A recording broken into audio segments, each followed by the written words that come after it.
Part 2 ng ating 100-gallon Godzilla tank disaster. Sana i-clear yung dalawang 50-gallon tank. So para na itong walang tubig. Ang gagawin namin, bubuhatin namin to papunta dun sa drip outdoor. Tapos dun na lang muna sa lilinisan at aayusin bago namin ibabalik mamaya dito kapag na-move na natin yung buong 100-gallon ng konti para hindi nakapatong dito sa crack na to.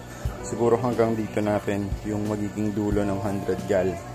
On this part, nagbubuhat lang kami ni JB nung dalawang 50-gal. Hindi naman masyadong mahirap. Medyo struggle lang kasi dumikit na siya dun sa ilalim na bakal. So, ayan siya. Nandito na yung ating dalawang 50-gallon tank. Yung glow tank, ayan yung plant box. Ayan. So, now lilinisan na ni JB yung ating tank. Ayan. So baka i-scrub niya yan para mawala yung mga lumot-lumot na yan and magmukhang maayos ulit yung tank natin. Now dito sa loob, everything is now clear.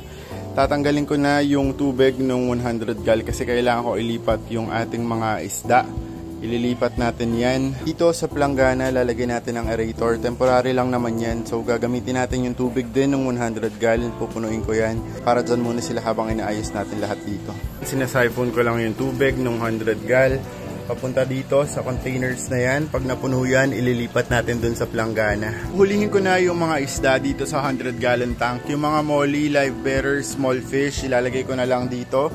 Ito, tubig din to galing sa 100-gallon. Nilagyan ko lang siya ng aeration. Ayan. Tapos yung mga medyo malalaking isda natin, yung mga angel, yung festivum, yung discus, ilalagay natin dito sa planggana. Ayan. Para dyan muna sila sama-sama. Hahanap ako ng pantakip dito just in case na may magtangkang tumalon para hindi tayo mahihirapan. Ngayon start na tayo dito sa mga live bearers natin. Ayan, medyo madami-dami to. So magsimula na tayong manghuli. Nalipat na yung mga ibang isda dito, yung mga angelfish, Siamese algae eater, nandyan na silang lahat. Dito ko naman nilipat yung mga live bearers natin, yung mga molly, platy, red cross tetra, yung mga corridora, yung tiger barb. Dito ko sila nilipat lahat. Temporary lang naman kasi ngayon ay dinedrain na natin itong ating 100-gallon tank.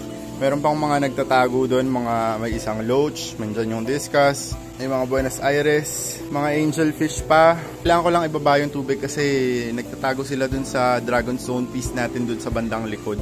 Medyo mahirap hulihin yun. So, baba muna natin yan. Pagka baba nyan, hindi ko muna hulihin. Tatanggalin muna namin tong sump. Kumukuha lang si JB ng bucket. Tapos doon namin nilalagay yung mga filter media. Lahat yan tatanggalin muna para pag binuhat namin tong sump, hindi mabigat.